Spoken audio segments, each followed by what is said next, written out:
In the past few weeks, there's been a back and forth between Israel and Iran. The most recent attack was carried out by Israel. I need some moral clarity on the issue, so I'm turning to the one news network I trust, the Young Turks. Let's see what they have to say. Late last night, the conflict between Israel and Iran continued into its newest phase, with Israeli aircraft launching at least 3 missiles at the city of Isfahan, which is home to nuclear facilities as well as an air base. Now, in addition to the missiles that were fired, Israeli officials have talked about using explosive drones in the attack, which they have used in similar sorts of attacks in the past. Now, the good news coming out of this is that despite the fact that they were just attacked and in their territory, Iran appears to be making all of the sorts of moves and making all of the sorts of statements that you would make if that was probably going to be it for now, which is certainly good news if you want to avoid World War III. So Iran do good? Iranian state-run news agency said earlier today that its reporters hadn't seen any large-scale damage or explosions anywhere in the country, and that no incidents were reported at Iran's nuclear facilities. Flight restrictions imposed overnight by Iran were lifted in the morning, and that could very well be true. Of course, it is state-run media. And interestingly, in the immediate aftermath of the strike, Iranian media and officials described a small number of explosions. They described it internally as an attack by infiltrators rather than by Israel, and that obviated the need for retaliation, which is interesting. One lawmaker called the strike ridiculous, saying it showed that Israel is, quote, content with these ineffective actions, and a former foreign minister referred to them as fireworks. Ooh, now, buddy. Who was that just now? Fireworks. So you could say that's bluster, but if it's bluster, that's like, hey everyone, this was irrelevant. Let's not strike back and continue this through a couple more rounds.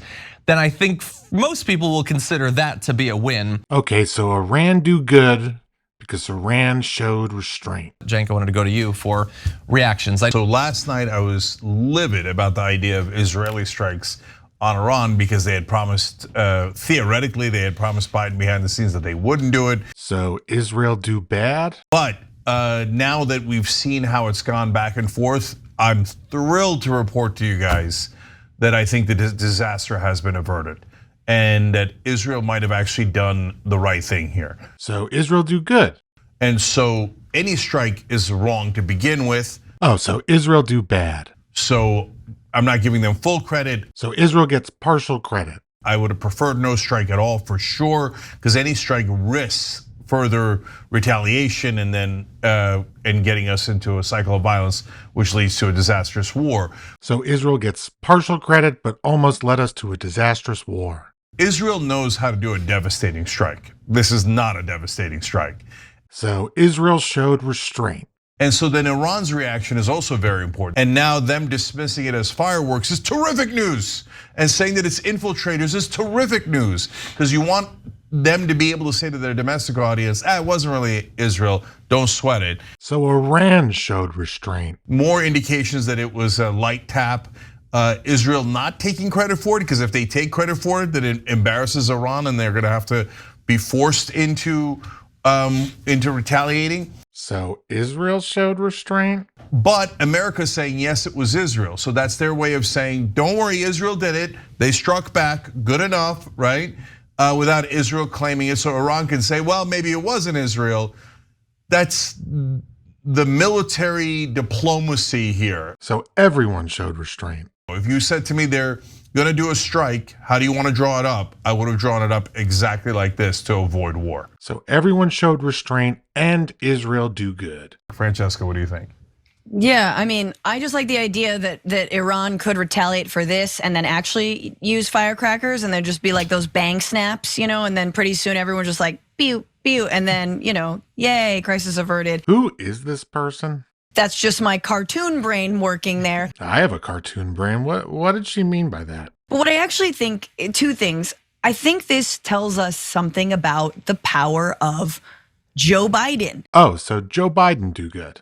And beyond Joe Biden, the power of the American presidency. The American presidency do good. The fact that Joe Biden, this was the first time that he basically said to Israel, no, in 6 months, we're not going to join you in any kind of offensive. And look what Israel did. Instead of doing a retaliating in a massive way, they did some bang snaps. Who is this person? And then finally, we really do have to remember that the ongoing genocide in Gaza is exactly that, ongoing. And this was always, as it was meant to be, a distraction from Netanyahu's crimes. Who are you? What I'm about to say is it's probably pedantic, it's probably irrelevant. Anytime you say this started with X, that's probably propaganda because these conflicts go back so far.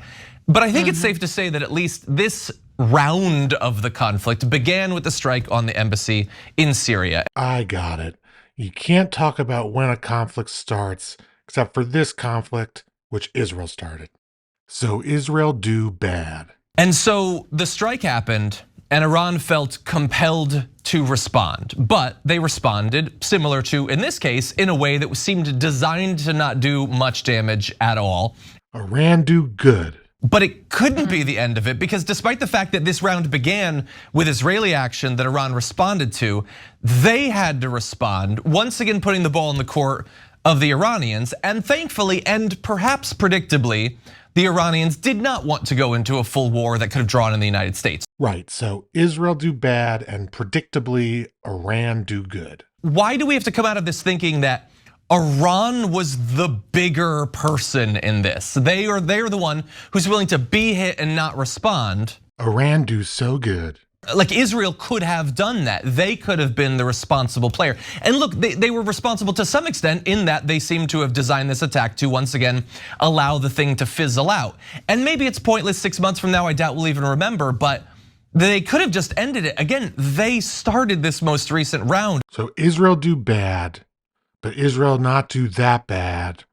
But in 6 months, no one will care. And so I just don't understand why it couldn't have ended one round earlier. Why did we have to roll the dice and potentially have damage to a nuclear facility? I got it. Israel do bad because they almost damaged an Iranian nuclear facility. I think it's because they're playing poker and Iran has the weaker hand, and they know it. So it's not like Iran couldn't do massive damage to Israel, America, and many other countries if we get into this huge disastrous war. They have a very capable military that would do massive damage. But almost everybody in leadership would probably die in Iran. So they know that. And so the one with the weaker hand is the one that doesn't retaliate when the other guy sends fireworks, right, or firecrackers. So that's just the way that this works. So I'm okay with it. So Israel do bad, but we're okay with it. And so I like what Francesca's saying. Who? That at the end, it's gonna get lighter and lighter until they're doing like a slap fight, like this. Yes. Like, yes, I'll take it. I'll take the slap fight. I think, Jake, you're really right. No, just on that point, I think you're right. And I also think it plays into Israel's narrative that they were the victims. Wait, didn't Israel get attacked on October 7th? Who is this person? In Israel's mind and a lot of Western media's mind, this began when Iran sent 300 plus drones and missiles over to Israeli territory, right? We even forgot about the attack on the embassy in Damascus. Who are you? And then some media outlets were like, oh, right, there was that thing. And to be fair, it was also the same day that 7 humanitarian workers were killed by Israel. Does anyone know who this is? Lastly, like, this is part of a shadow war on Iran for decades now. So there's a shadow war on Iran. Who is this person? There have been nuclear scientists who've been assassinated. There have been generals like Qasem Soleimani who was assassinated. Wasn't Soleimani a vicious terrorist?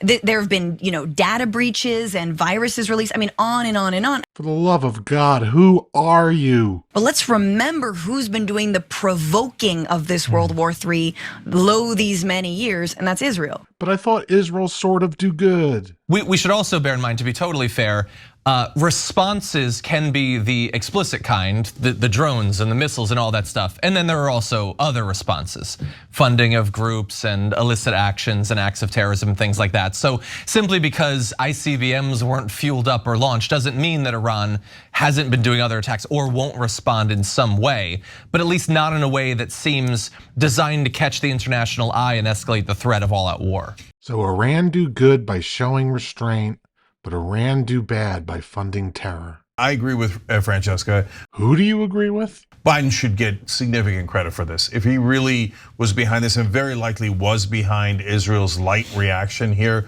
well played. Nice job, Joe Biden. Now you haven't heard me say that in a long time. Okay, Biden do good. People hit Syria from all angles now. And of course, to be clear, the main culprit there is Bashar al-Assad. Assad definitely do bad. Let's remember this is happening in a context of 34,000 mostly civilians who've been murdered. So like, who's doing the irrational violence right now? Israel. Has anyone gotten word on who this person is? We don't know for sure how much or how influential Joe Biden was in determining the outcome of this or influencing the outcome. No, I thought Biden do good. If this continues and there is no larger war, Biden definitely gets to say, because I was in charge, we didn't have a larger war. And I think that's a big thing to brag about. So let's see how it goes. We're not out of the woods completely yet.